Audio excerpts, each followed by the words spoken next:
Reconciled to Trash World by John Harris. Christianity Today recently ran a piece by Fuller Theological President Richard Mouw entitled, "Theocracy is Not the Enemy of Pluralism." In it, one of Tim Keller's major influences laid out his case for Christian involvement in cultural matters. According to Mouw, evangelicals have vacillated between two erroneous approaches for far too long. In one approach, which Mouw admits he grew up in, evangelicals were largely patriotic and passive. They accepted things as they were and accomplished their civic duties, but they failed to push for social change. Another approach, represented by Jerry Falwell and the religious right of the 1980s, was aggressive in its imposition of Christianity in the public square, through legislation and political campaigns. Neither approach, according to Mouw, reflects a good example of Christian duty to the world around them. Evangelical cultural engagement.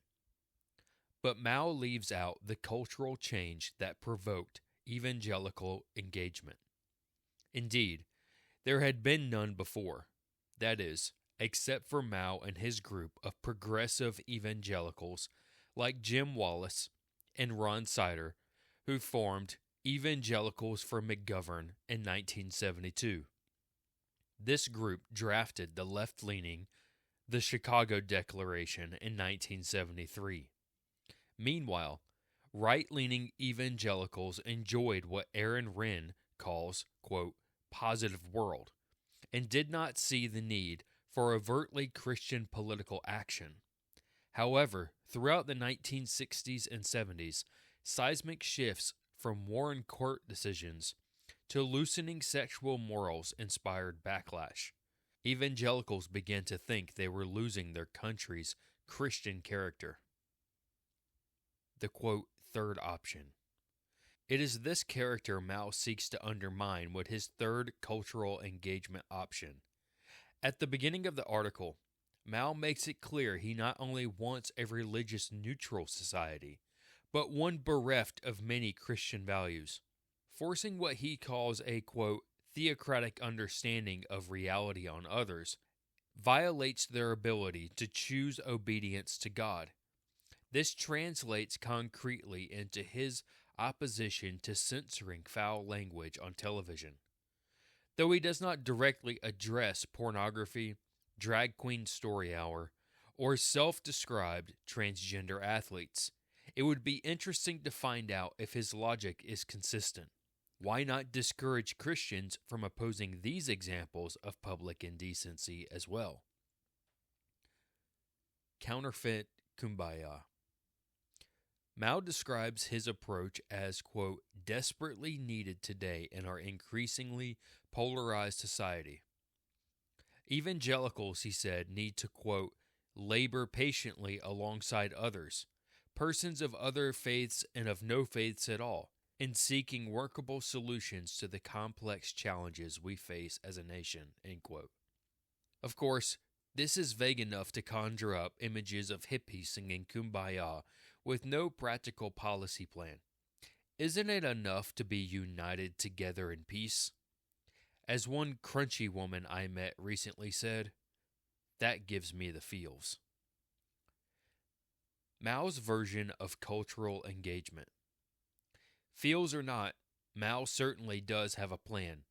He just doesn't spell it out for the readers of his Christianity Today article. In 2007, Mouw signed a statement on Christianity and Islam called A Common Word, which highlighted similarities between the Quran and the New Testament regarding love for God and neighbor. In 2012, he signed on to the Evangelical Immigration Table, which many have pointed out is tied to the Soros-backed National Immigration Forum.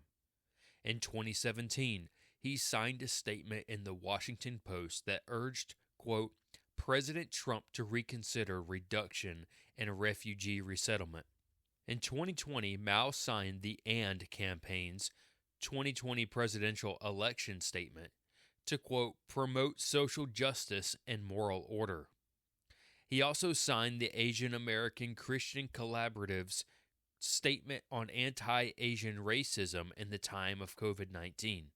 Finally, later that year, Mao also signed a statement urging pro-life evangelicals to vote for Joe Biden. Christian faithfulness, embracing pluralism. Mao ends his article by stating, quote, "We live in times when our fellow human beings desperately need to encounter evangelicals for whom being theocratic means actively serving the cause of a loving Savior." End quote. Apparently, loving Christ means backing ecumenism and supporting Democrat Party policies. Mao is right to say he supports a pluralistic society, but wrong to frame it as if this is somehow part of his Christian duty and the only faithful option for Christians who wish to be involved. For Christians disgusted by the trash world their children are inheriting, maybe it's time to ditch pluralism and affirm publicly that Christ is King once again. Thank you for listening to TruthScript. This article and many others can be found at truthscript.com, and you can follow us on Facebook, X, and YouTube. If you haven't already, please like, share, and subscribe for more content.